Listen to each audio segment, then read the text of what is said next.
How? What does that mean? I was just told, no, go do something.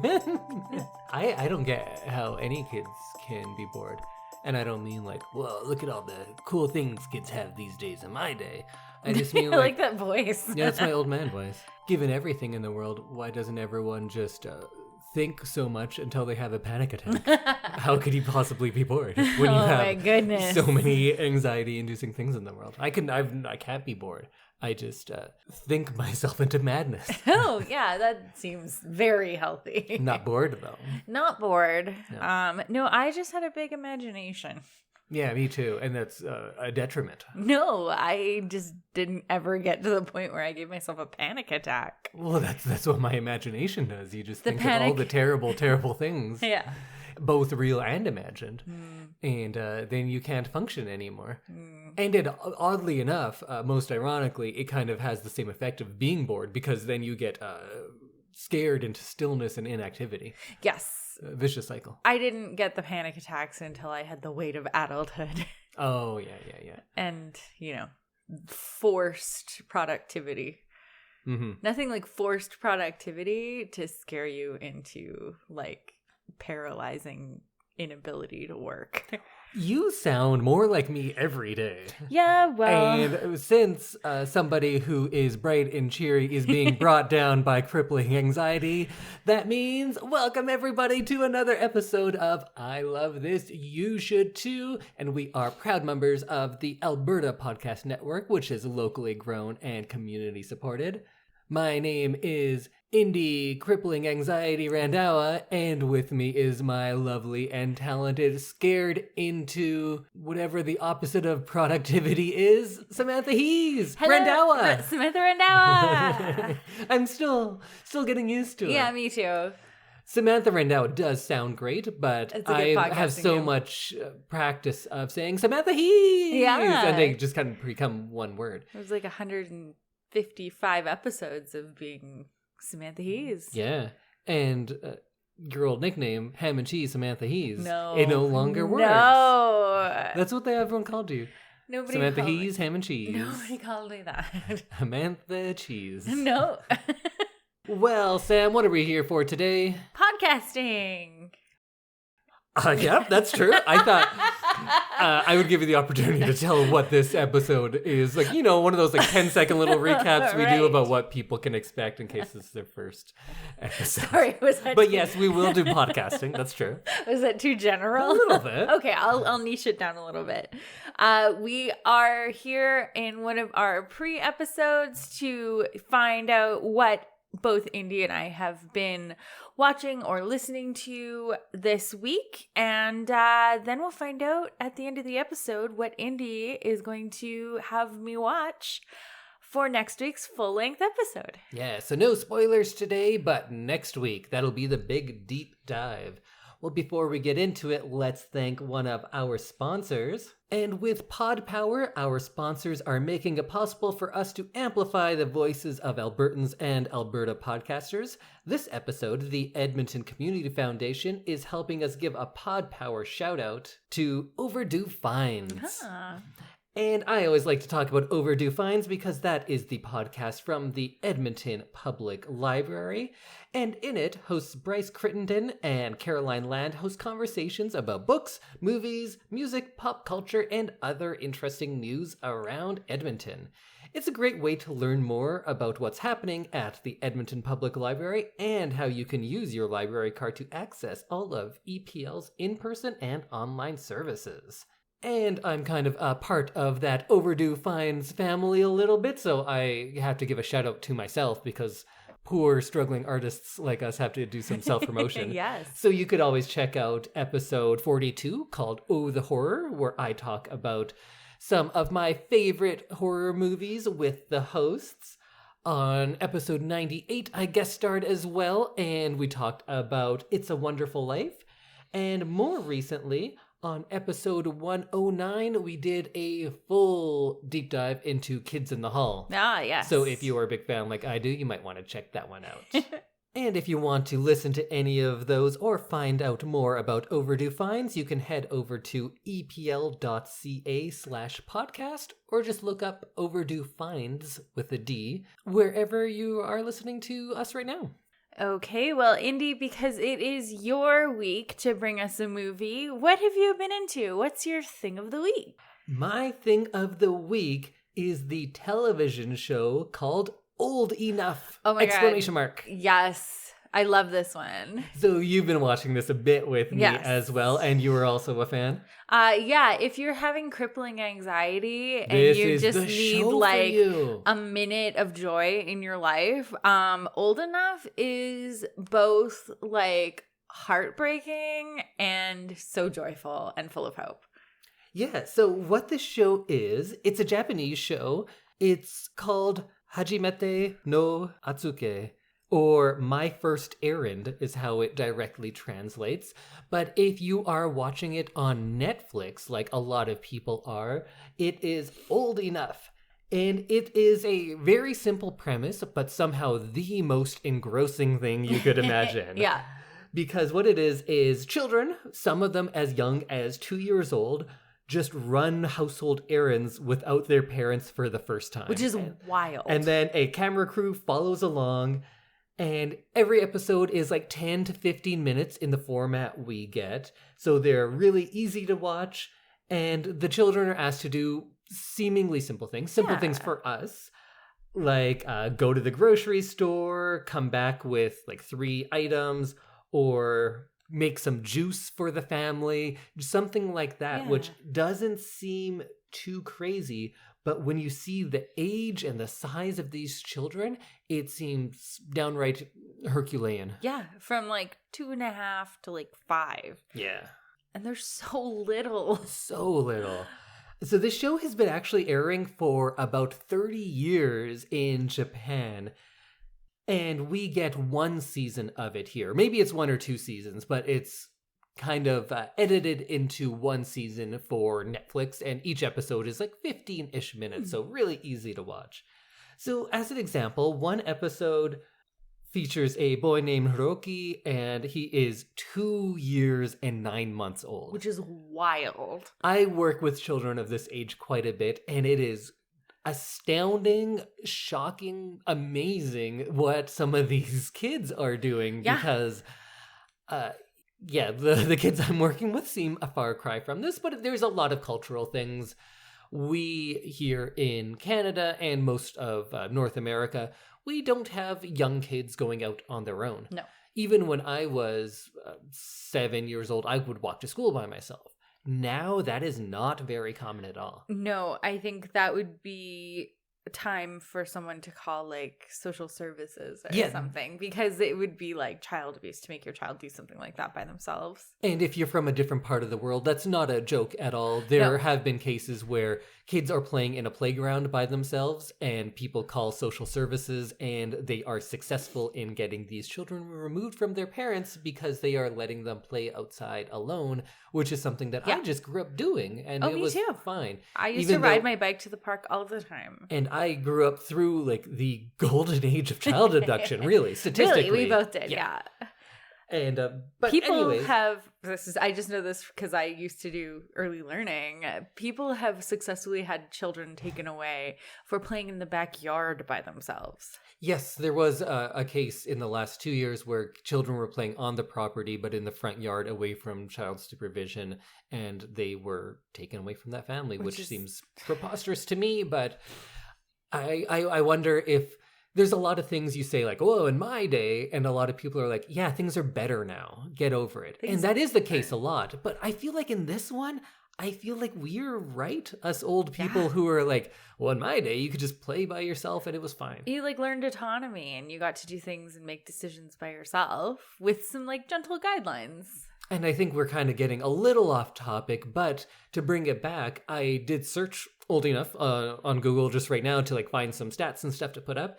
And most of the articles were there's a lot of articles condemning what the show is about. What? And I just wouldn't even look at them because don't bring me down, man. This show is fucking beautiful. I love it. It's great. It's a wonderful show. Let's talk more about it. Okay. So this boy is 2 years and 9 months old. And his task is that he's going to go to the supermarket, buy 2 things and some flowers for his grandmother's altar. Which, rather than a grave, a lot of places in the world have little altars for people who have passed away. Yes. And he's the cutest thing ever. He carries like this backpack and he has like a flag on a rod. So he's like more visible for crossing the street and stuff. And he's learned how to cross the street by like holding out his hand and crossing. And he's just so careful. And it's just this amazing journey to go on with this small child as he does something as simple as going to a grocery store and buying flowers. Yeah. That's it. But it has both the stillness and ease of something that we are familiar with. Mm-hmm. But for him, it is such an amazing task. So we get this whole like adventure side to this as well. And on his way there, he gets distracted by sticks. Like, there's some sticks. Yeah. And he's like, I want to pick up a stick. I'm a 2-year-old kid. And he picks up a stick and is like waving it around for a bit because, of course, he is. He's a child. And he goes and buys things at the grocery store. And then he's on his way home and he realizes he forgot the curry, which is one of the 3 things he was supposed to buy. And, of course, he doesn't have a list because he can't read. Yeah. So he just has to memorize these things. And when he realizes it, you think, is he going to cry? Is he just going to be like, oh, too late now? Because myself, if I forget something at the grocery store and I'm on my way home, like, it's too late. Yeah. I'm not going back there. No. Are you kidding me? But this boy who is just having the hardest time with this task because it's a long walk. It's like a 2-kilometer walk. And when you're 2 years old, that's huge. He goes back.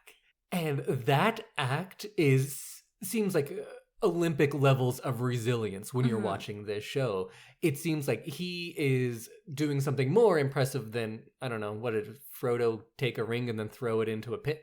Yeah. Is that essentially what those 9 hours of movie were about? He's like walking in jewelry. Yeah. This got me more than Lord of the Rings, for instance.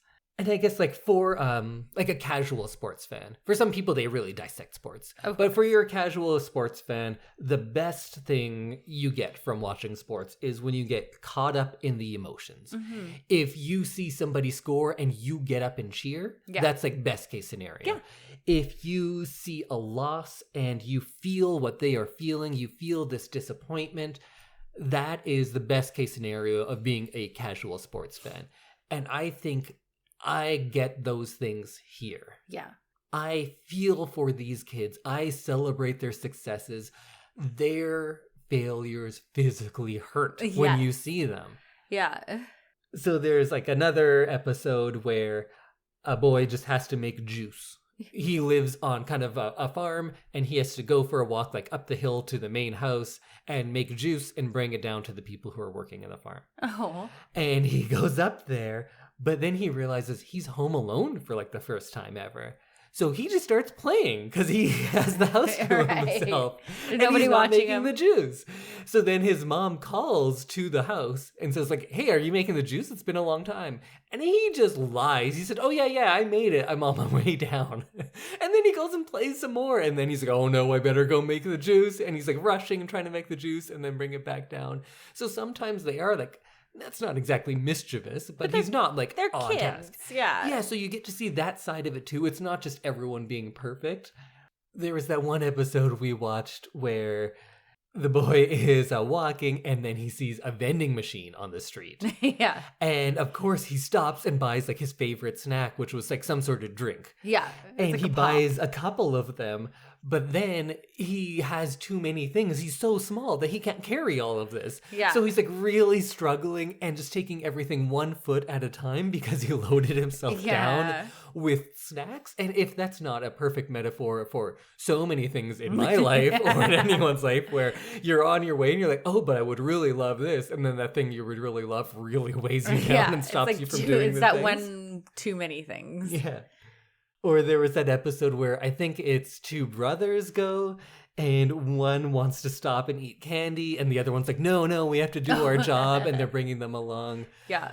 Or they also, I think it was those two brothers who, they go and get some treats in part of their errands, and rather than bring everything home, they kind of rationalize it to themselves of like, how can we just eat all these treats right now? And they stop and they say like, well, you know what, if we ate all the candy right now, there'd be less to carry. And the other guy's like, you know what, you're right, let's do this. So they eat all the candy and then they go do the rest of the journey, and they're like, oh yeah, now we have the power to do this. Which is hilarious how you see these kids rationalizing the things to themselves. Or there's that one girl who just took a few steps out and cried, but she came back and her mom talked to her and she went out and she did it. She cried the whole time, but she did it. She was so upset. And that's overcoming more than I ever do. To be crying and then still go and do that stuff. Exactly. It was amazing. I love this show, and it gives you the ups and downs of a dramatic show where you're like, Game of Thrones was really big before. I personally didn't think the highs and lows in that show were as great, but a lot of people that get caught up in like, oh, this happened, and now you're down here. Yeah. And you get caught up in that roller coaster. This show does that better than Game of Thrones. I 100% would say that. I think people, of course, will argue with me, but I personally had my own emotions manipulated more on this show than Game of Thrones by far. But this show also does all of this within the safety of this Japanese world where they do mention, like, most of these are in small towns. A few of them are in bigger cities, but most of them are in small towns, and the people on the street know these kids. So they're always going like, oh, are you out on your errand today? Good job. Keep it up. Keep going. And they're like encouraging them. So you have this safety net that feels comfortable and safe. Right? So you have that. You're not fearing for these children. But on the other hand, there is one where this boy is getting fish for the family. Yeah. And his little cooler container breaks and the fish fall on the ground. And I almost cried. We both almost cried watching that. Because this show just, it taps into something, because it taps into something that we all experienced at one time, even if you forget it now. But it just taps into something so human and takes you on these highs and lows in a very safe way that you're willing to commit fully. Yeah. There's something it does to you psychologically, or at least me, that is just perfect, that lets me feel like a huge range of emotions in a TV show, which I normally don't do, because I think you're detached from things that are not real life. I think so, yeah. And this is a best case reality show TV to me, because on like Survivor or The Amazing Race, people are so hungry. People are breaking their ankles. Yeah. I don't care. Fuck this guy on Survivor. Yeah. He's just some dude who's trying to win $1 million and like show off his abs on an island. Yeah. Fuck that guy. I don't care. Yeah, exactly. I care about these kids. Little babies. I want them to succeed so much. And this show is just capable of, pulling that out of people. So Old Enough, which is now on Netflix. And you can watch this big backlog if you find a way to do it. I'm going to look for a way because I need more of this show. I need more of this show, too. It's so easy to consume. I want to rewatch it already. It's brilliant. Go check it out. Yeah. How about you, Sam? What is your thing of the week? So, big surprise. I have another book. Mm-hmm. So I read Pieces of Her by Karin Slaughter. And Pieces of Her is a thriller novel. It was published in 2018 and has just been adapted into a Netflix series. Of course. So this was very twisty and turny, and unlike other books that I've read, I'm gonna say it did drag a little bit in the middle. Okay. But the outcome, I think, is worth it. There was definitely, it was like a 14-hour audiobook, which is like long for me. Usually I max out at like 6 to 8. But I gave this one a try because I really wanted to watch the Netflix series too. And so it's kind of, it begins with like an active shooter in a small business kind of coffee shop diner kind of place. And this young girl, Andrea, is kind of telling you what's happening from her point of view, and she's with her mother, Laura, and Laura manages to kind of take down the shooter in like almost like hand-to-hand combat. Is she a cop or just a hero? She is a breast cancer survivor and like stroke therapist. So the way that she does it calls into question her, like, who is she basically? Because some of the moves that she did were a little bit more like army or like Secret Service or something very like a little Bourne Identity-esque. Yeah, perhaps. it was like very advanced and like a housewife who survived breast cancer and like couldn't lift grocery bags all of a sudden is doing these like really advanced moves and stuff. And she tries to claim that it's like she snapped into like supermom mode and like, you know how some of those mothers can like lift cars off their children. Yeah. So she tries to go with that. Is that actually true? That is a saying, like, oh, you know how when you get a lot of adrenaline, moms can just lift cars off their children. I don't know if that's actually true. It's a thing that I say at least. Yeah, and it was in this book like more than once. I don't know if that's actually true. I don't know. We'll look into it later. But that's what Laura claims. She's like, oh, it was adrenaline. I was going to do anything I could to save my daughter. And like... She's either like undercover or she's some sort of Manchurian candidate thing. That's what I think. Oh. So I don't want to spoil too much of it because there is kind of a secondary plot. And so the only thing that Andrea knows is that Laura forces her to move out of her house that night. So she's kind of living in her garage suite and they have like kind of a nice life together and they hang out all the time. And then all of a sudden after this attack, Laura is like, you have to move out tonight. You're not allowed to sleep at the house anymore. And so all of these things change. And then she goes on this journey. Andrea goes on this journey of finding out slowly who her mother is through flashbacks of this other plot line. So I don't want to give too much of it away because it is like a big twisty weavy web. So you'd say this book is more a mystery than anything else? Yeah, it's like a thriller mystery because there's a lot of like action in it too. And it is from the point of view of that friend who is trying to like figure things out about who the daughter, Andrea. Oh, the daughter, sure. Yeah, the daughter, Andrea. It's from her point of view. And then there is also a secondary point of view, but I don't want to reveal that because I feel like that'll just give it away. Oh, so two narrators. Two narrators. And you kind of switch between stories. And my complaint is that the secondary story isn't presenting itself as relevant enough when it starts out that it's like gripping and interesting.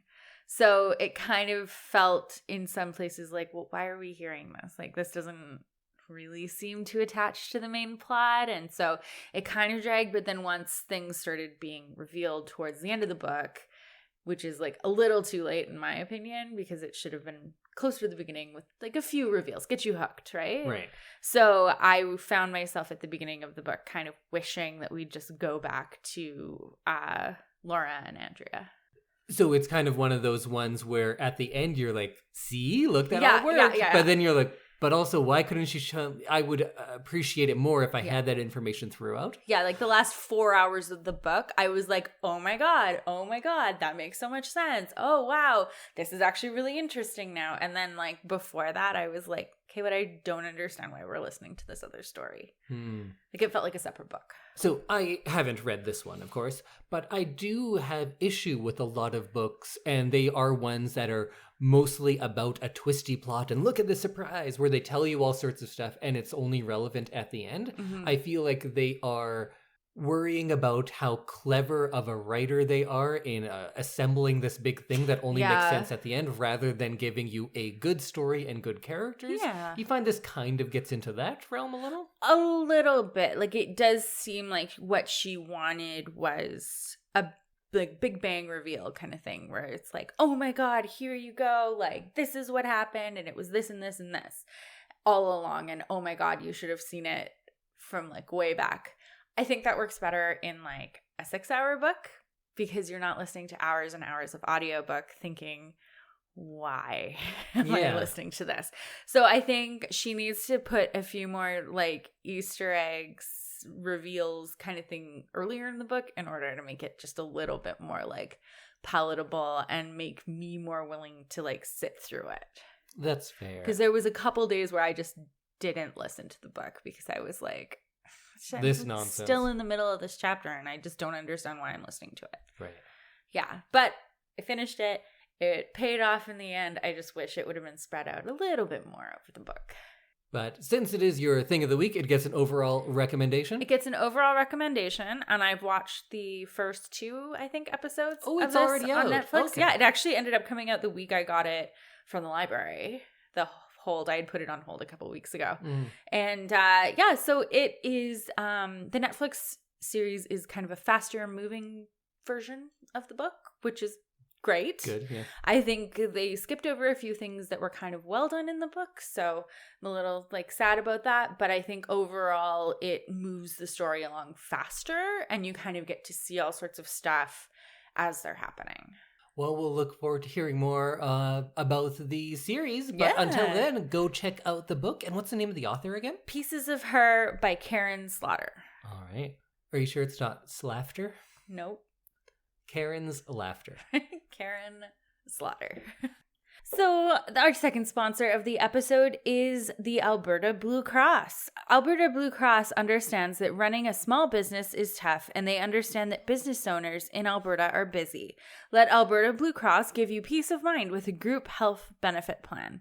They offer health, dental, life, and disability coverage for your employees. Alberta Blue Cross group benefit plans are easy to manage anywhere, anytime, and on any device, making it easy for you and your employees to access. To learn more and to explore your options, head to ab.bluecross.ca. So, Indy. Yes? It's that time of the episode. Ooh. Can you tell us what we're going to be watching for next week's episode? Yes, I can. Right now? Well, you know what we've been doing recently, and both of us have had kind of themes going. You with your dance movies, me with my 50s sci-fi. Yes. And we're just kind of been living in the 50s. So I'm going to give you a choice like I did once before. Would you like schlocky 50s sci-fi? Or would you like one of the many, many films where it's directed by Tim Burton, stars Johnny Depp as a delightfully eccentric outsider? I have a question. Yes. What's a schlock? Oh, schlocky is like poorly put together, ham-fisted, not subtle. Dude. Schlocky. Okay. I think they're both the same movie. Well, you know what? Let's just watch a trailer. Sure. Here's the reveal. They come from the bowels of hell, a transformed race of walking dead, zombies guided by a master plan for complete domination of the earth. Plan 9 from outer space.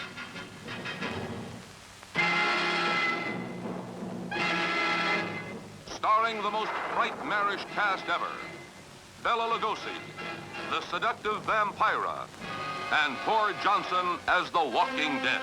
Turn off your electrode gun! No! No! Stop it, Dennis! I can't get it, it's jammed! Stop it, you fool! Bullets bounce off their bodies. Rockets, missiles, jets cannot stop their death ships. What earthly power can stop this terror? For a glimpse of things to come, see this blast of screen suspense. For it could be happening right now.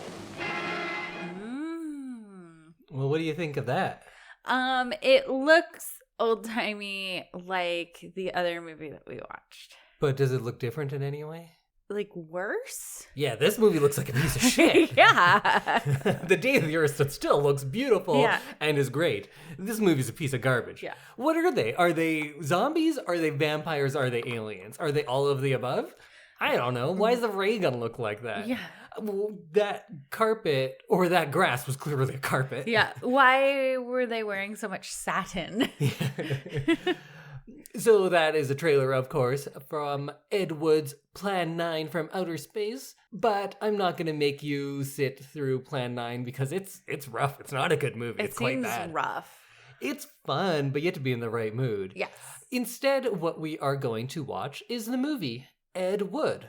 Oh, directed by Tim Burton, starring Johnny Depp, came out in 1994, and I personally think it is the best collaboration of those two. I know both Tim Burton and Johnny Depp are very, very popular. I think they peaked in 94. I think Edward Scissorhands was very good as well. I like that earlier stuff. I know they got much more popular later. I don't think that stuff's nearly as good, but you know what? That's a conversation for another day. Yes. So I wanted to show you that trailer so you kind of have a context of where we are coming from. So that is a movie actually directed by the subject of this movie, the character that Johnny Depp is going to be playing, Ed Wood, who is often regarded as one of the worst filmmakers of all time. Interesting. But a very interesting story, and I would argue a very good biopic. I haven't seen this movie in many, many years. Years ago, I thought it was the best that those two have ever done, and I want to see if that's still the case. Okay. Well, I'm excited about this one because it seems fun. Maybe. Let's watch a trailer for the actual movie Ed Wood. Okay. Tim Burton, director of Batman, Beetlejuice, and Edward Scissorhands, now takes you to a completely different world. The true story of a Hollywood legend, Ed Wood. And action! He made movies like no one else. You want to keep moving. You've got to get through that door. Ah, that was perfect. Perfect. Do you know anything about film production? Well, I like to think so. He had an eye for talent. I met Bela Lugosi. Well, I thought he was dead. This is the most uncomfortable coffin I've ever been in. No, he's very much alive. You flying saucer? He had a passion for storytelling. Get me transvestites. I need transvestites. You're flashy. They want that. Okay. But they want professionalism, so nix on the Nelly without losing naivete. What kind of a movie is this? It's science fiction. A heartbreaking romance. Grave robbers from outer space. Grave robbers from what? And he had a secret he couldn't hide. I like to dress in women's clothing. Panties, sweaters, pumps. It's just something I do. You don't like sex with girls? No, I love sex with girls. Wearing their clothes makes me feel closer to them. How can you act so casual when you're dressed like that? All right, everybody, let's finish this picture. Touchstone Pictures presents Johnny Depp, Martin Landau, Sarah Jessica Parker, Patricia Arquette, and Bill Murray in the true story Give him a hand. Keep rolling. of an unforgettable filmmaker. We're making another movie. I got the Church of Beverly Hills to put up the cash. How do you get all your friends to get baptized just so you can make a monster movie? And his legacy that will live forever. How do you burn this up? Shake his legs around. Looks like he's killing me. This is the one. Strap her in! I command you! This is the one I'll be remembered for. Ed Wood, a Tim Burton film. Really? Worst film you ever saw? Well, my next one will be better. Hello? That seems fun. Yeah, I like this movie, and watching that trailer reminds me of how I think it's the best of what those two, Johnny Depp and Tim Burton, what they often do, because the ones we've done already from Tim Burton were Beetlejuice and Edward Scissorhands. We've done those movies already, and he has certain preoccupations, especially in his earlier career, of these outsiders that he definitely feels like he is one of. And I love to see this idea of this guy with more enthusiasm than talent. And it's coming from, it's kind of like inside because it is about filmmaking. Right. But as a failed filmmaker myself, I can appreciate so much of what they talk about in this and how difficult it is to make a movie. And for better or worse, for whatever Ed Wood makes, he made the movies. He got it done. And that is no small feat. And I just love that it's coming from a place of love, of appreciation. And I think Tim Burton definitely sees a lot of himself in Ed Wood. And we'll talk about those parallels, but there's a lot of them when we talk about the movie next week. But it is a great insight into filmmaking and into, like we were talking about with our other movies that take place in the 50s, this will be the third in a row, right? About these characters who are outside of this very insular American society. In this time of isolationism, of exceptionalism, there are certain things that are depicted as being true American pastimes, cultures, behaviors. And in each one of these 3 movies, we've seen people coming from outside that and upsetting it and seeing how they interact with that world. And that's what I'm most interested in. And I think that's what Burton was most interested in. And I think that's why this is a really successful movie. Okay. Well, I'm excited to watch it. It seems like it's like campy and kind of fun. I think it is. I think Tim Burton has a real sense of playfulness with a lot of his things, but then still giving things their due respect. Yes. And I think this movie is successful at both of those things. It is in black and white, so if you see it and you're like, why is it black and white? It's supposed to be.